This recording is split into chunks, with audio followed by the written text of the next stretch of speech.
Hola a todos, continuamos con nuestro estudio a la epístola de Tito. Llegamos al final de estas epístolas pastorales, estuvimos viendo las que Pablo le escribe a Timoteo y ahora a Tito. Estamos en el capítulo 3. Vimos que en el capítulo 1 y en el 2 Pablo le daba indicaciones de cómo tenía que organizarse la iglesia, cómo tenían que ser los ministerios y cómo tenía que él velar por la sana doctrina. Ahora veremos algunos últimos consejos que le da, sobre todo de cómo él tiene que instar al pueblo a sujetarse a las autoridades. Y a Timoteo, por ejemplo, le decía que oren por las autoridades, pero es un consejo que también Pablo nos da a todos como hijos de Dios de sujetarnos a los gobernantes que tenemos en eminencia, aunque estemos o no estemos de acuerdo. En aquel momento, imagínense que estaban bajo el yugo del Imperio Romano con todo lo que eso significaba. Así que comienza el primer versículo diciéndoles, recuérdales que se sujeten a los gobernantes y autoridades y que obedezcan y que estén dispuestos a toda buena obra. La iglesia tiene que orar por las personas que nos gobiernan y no es conveniente que los ministerios se involucren en política, pero sí pasa de que muchos políticos se entregan al Señor y desde el lugar que ocupan puedan bendecir al pueblo de Dios. Y el caso en particular que les quiero contar es de Wesley, que durante muchos años él en la predicación del Evangelio por todos los pueblos de Inglaterra, él logró que sean tocados el corazón de mucha gente que estaba en el gobierno y aún los cercanos al rey. Vivían una época difícil porque estaban bajo la revolución industrial, con un desgaste de la población en cuanto al trabajo insalubre, con condiciones de horarios muy largos de trabajo, donde trabajaban los niños, y muchos que se convirtieron, muchos políticos, comenzaron a hacer un movimiento obrero que trajeron un cambio en toda Inglaterra. Wesley se dedicó a predicar la palabra y la palabra fue la que hizo la tarea en los gobernantes. Y eso es lo que tenemos que orar, que Dios bendiga a las personas que llevan el lugar donde vivimos adelante.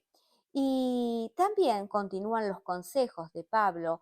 Tiene imperiosa necesidad en aconsejarle que esté sobre aquellos que traen la murmuración en el pueblo de Dios, los que difaman, los que lastiman, porque eso apaga el espíritu. Y tenemos que también que erradicar de nuestra congregación el cotilleo, la murmuración y los que traen falso testimonio que arruinan muchas vidas y necesitamos que esto sea erradicado. Y Pablo hace una comparación de cómo era su vida y la vida de muchos y lo que ha cambiado con la intervención de Dios y cuando una persona se entrega a Cristo. Y en el versículo 3 dice, nosotros también éramos en otro tiempo insensatos, rebeldes, extraviados, esclavos del placer y deleites diversos, viviendo en malicia y envidia, odiados y odiándonos unos a otros. Pero ¿qué pasó? Que hubo un cambio. Se manifestó la bondad de Dios, nuestro Salvador, y su amor para con la humanidad. Se nos salvó, no por obras de justicia que nosotros hubiéramos hecho, sino por su misericordia, por el lavamiento de la regeneración y por la renovación en el Espíritu Santo. La obra poderosa de la gracia de Dios que fue llevada a cabo en la cruz nos trajo la victoria a nuestra vieja manera de vivir y nos permite entrar en ese camino que nos lleva a la vida eterna, no por obras de justicia, no es por lo que hayamos hecho que hemos alcanzado el cielo, sino por la gracia pura de Dios, por gracia sois salvos.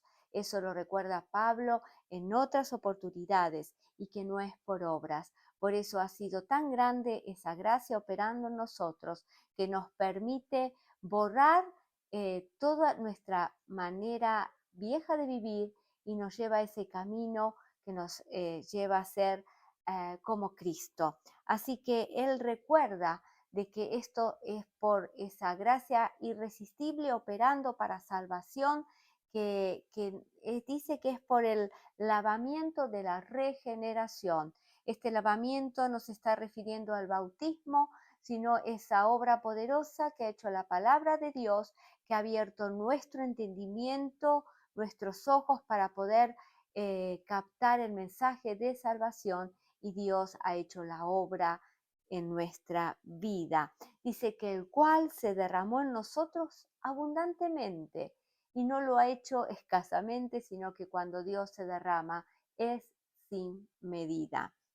Para que justificados, dice, por su gracia, llegásemos a ser herederos conforme a la esperanza de la vida eterna. Preciosa promesa que nos pone como herederos juntamente con Cristo de todas las promesas que Dios tiene para cada uno de nosotros, y nos lleva por esa gran salvación a obrar en esas obras que Dios preparó de antemano.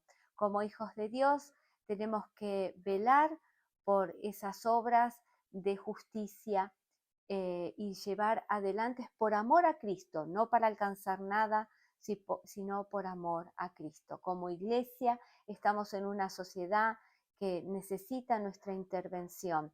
Tenemos que ser las manos de Jesús, tenemos que ser su boca, tenemos que estar llenos de compasión y de misericordia para caminar por esas obras que Dios puso de antemano.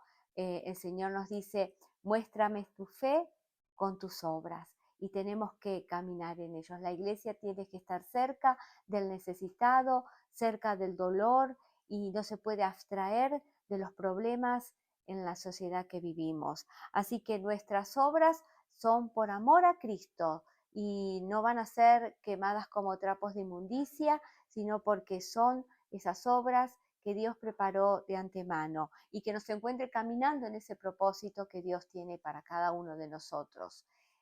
Pablo continúa despidiéndose, dando recomendaciones finales a Tito, que sea firme en que estas obras sean llevadas adelante.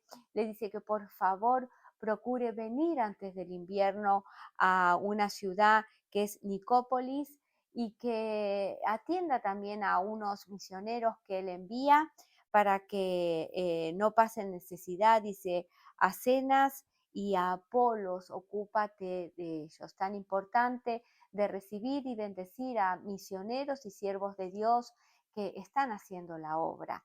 Por aquí nada más, estamos terminando con esta carta.